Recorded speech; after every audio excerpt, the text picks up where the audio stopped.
Hello student, वापस से आपके लिए लेके आए हो बहुत ही खूबसूरत सी प्यारी सी पोएम है जो कि है स्टैंडर्ड 11 के लिए। एंड बहुत ही प्यारी ये पोएम के अंदर आज हम करने वाले हैं इसके क्वेश्चन आंसर। पोएम का नाम है साधु, यानी कि साधु महाराज देखो जग बोराना। बोराना का मतलब होता है पागल, है ना। देखो, ये दुनिया है ना, वो रंग बेरंगी है। जिसको जो अच्छा लगता है वही उसको स्वीकार करता है, और जो अच्छा नहीं लगता है उसको पागल जाहिर कर देता है। तो उसके बारे में सबसे पहले हम लेते हैं एमसीक्यू। और यहां पर है, कबीर जी के मत के अनुसार सच कहने पर जगत के लोग क्या कहते हैं। तो उसका उत्तर है, उसको मारने को दौड़ते हैं। इसमें से किन लोगों का ज्ञान व्यर्थ है, जो अपना आत्मज्ञान को छोड़कर पत्थर की पूजा करते हैं, उसका कितना भी ज्ञान क्यों ना हो वो व्यर्थ है। एंड तुर्कों की क्या पहचान थी, तो तुर्कों की पहचान थी मेहर। तो इस तरह से हमारी एमसीक्यू क्वेश्चन आंसर थे। अब बात करेंगे हम one line answer. One line answer के बारे में कुछ इस प्रकार से है। जगत के लोग किस पर जल्दी विश्वास करते हैं, तो जगत के लोग झूठ बातों बोलने वाले पे जल्दी विश्वास करते हैं।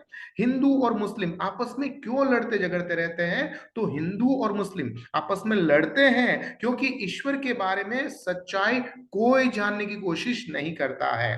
अंत काल में कौन लोग पछतावा करते हैं, तो माया के अंदर लिप्त गुरु के मंत्र लेने वाले शिष्य स्वयं ही डूबते हैं और गुरु को भी ले डूबते हैं। और अंत में ऐसे शिष्य और ऐसे गुरु दोनों ही पछतावा करते हैं। हिंदू लोगों की क्या पहचान है, तो हिंदू लोग जो है हमेशा मूर्ति, माला, पूजा पाठ, छापा और तिलक लगाते हैं, परंतु ईश्वर की सही पहचान नहीं करते हैं। अब बात करेंगे हम टू लाइन आंसर के बारे में। और टू लाइन आंसर के अंदर क्या है, हमेशा बच्चों याद रखो, टू लाइन आंसर लिखो तो लेफ्ट हैंड साइड या राइट हैंड साइड के अंदर सबसे पहले कृति का नाम, कर्ता का नाम और साहित्य प्रकार लिखने के बाद जब आप आंसर लिखोगे, वो भी पॉइंट वाइज आंसर लिखोगे, तो हमेशा बेनिफिट होगा। एंड दूसरा ज्ञान की बात यह है कि हार्ड स्पेलिंग मत करो, लर्न। लर्न अगर करना है तो वो वर्ड लर्न करो जो बार बार रिपीट हो रहा है, और इसके कारण से आपके बहुत सारे अच्छे मार्क्स स्कोर होने वाले हैं। तो प्रश्न नंबर 1 है, कौन से लोग ईश्वर से दूर है, तो हिंदू और मुस्लिम दोनों ही धर्म के ठेकेदार, धर्म के नाम पे बाह्य आडंबरों में लिप्त रहते हैं, और वे लोग इसी को ही ईश्वर प्राप्ति का मार्ग मान बैठे हैं। ऐसे लोग ईश्वर से हमेशा दूर है। प्रश्न नंबर 2, पीर औलिया खुदा को क्या नहीं जान पाए, क्यों नहीं जान पाए, तो पीर और औलिया बाहरी दिखाऊ को ही खुदा की प्राप्ति का मार्ग मान बैठे हैं, इसलिए उसको कभी भी खुदा प्राप्त नहीं हुए। वे कुरान पढ़ते हैं और शिष्य बनाते हैं, वे लोग कमजोर मज़ारों पर इकट्ठा होते हैं, पर खुदा के ये लोग नहीं पहचान पाते हैं कि एक्चुअली एग्जैक्टली भगवान, ईश्वर, खुदा, अल्लाह ताला कहां पर है।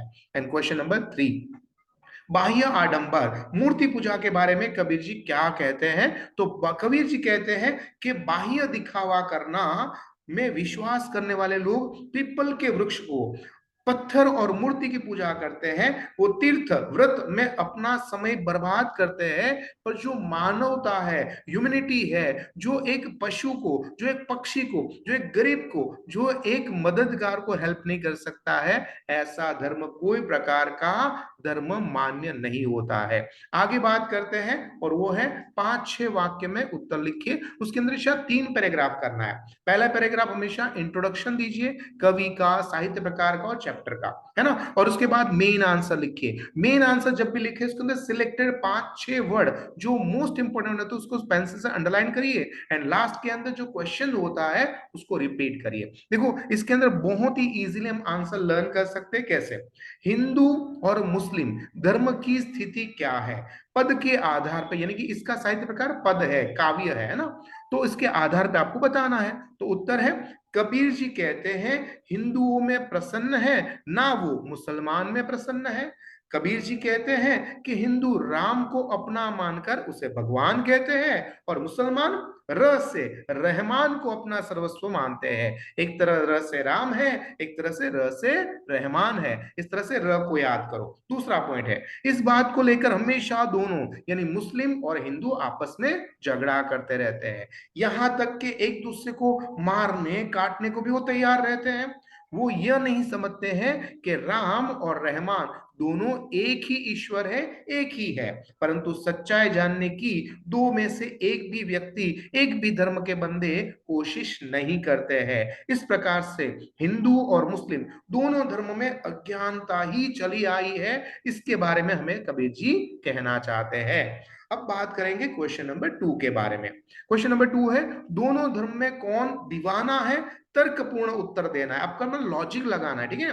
कबीर जी क्या कहते हैं कि पीर और औलिया कुरान तथा धर्म की दूसरी किताब पढ़ते रहते हैं, दूसरे अपने अनुयायी बनाते हैं, अनुयायी यानी फॉलोवर्स, भक्त बनाते हैं, वे खुदा के बारे में कुछ नहीं जानते हैं।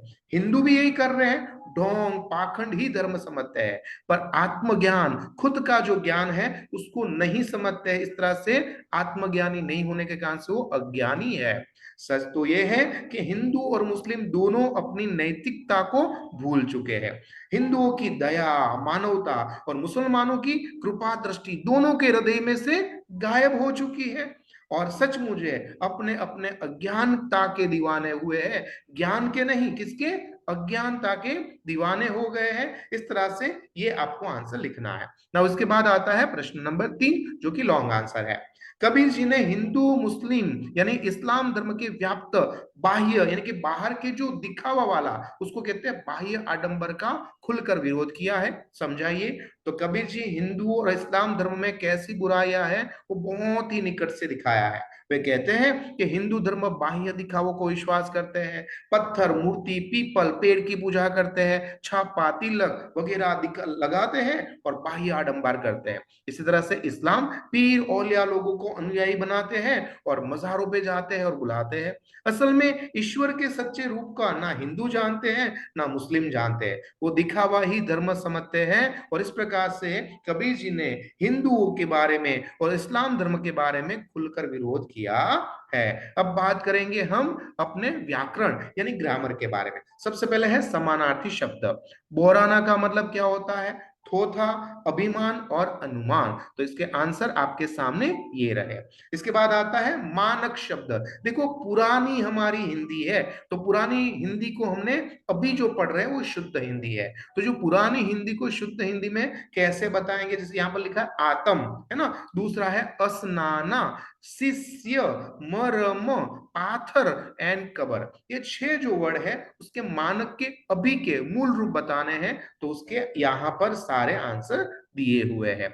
इसके बाद व्याकरण पाठ के अंदर हमारा आता है समानार्थी शब्द। मेहर का मतलब होता है कृपा, कृपा। मुरीद का मतलब शिष्य, दीवाना, पागल। मानक शब्द में और कुछ वर्ड दिए हैं, और इसके अलावा आपके लिए मोस्ट इंपोर्टेंट है दैट इज उपसर्ग। उपसर्ग कहाँ लगता है? आगे। रीति के आगे क्या लगाया है? कु, तो क्या बन गया?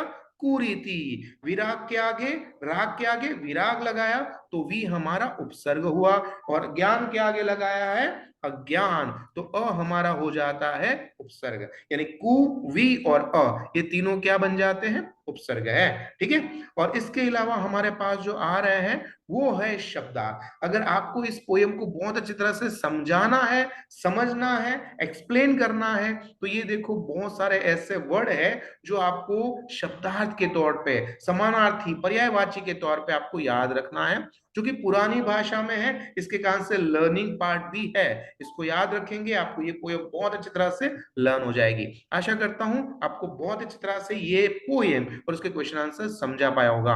आपको आगे भी हमने इस पोयम को समझा है, उसको जरूर देखिएगा ताकि आपको इस पोयम को और अच्छी तरह से समझने का मौका मिले। तब तक मुझे आज्ञा दीजिए, आपका दोस्त, आपका मित्र, आपका गुरु Mahendra Joshi. Thank you very much.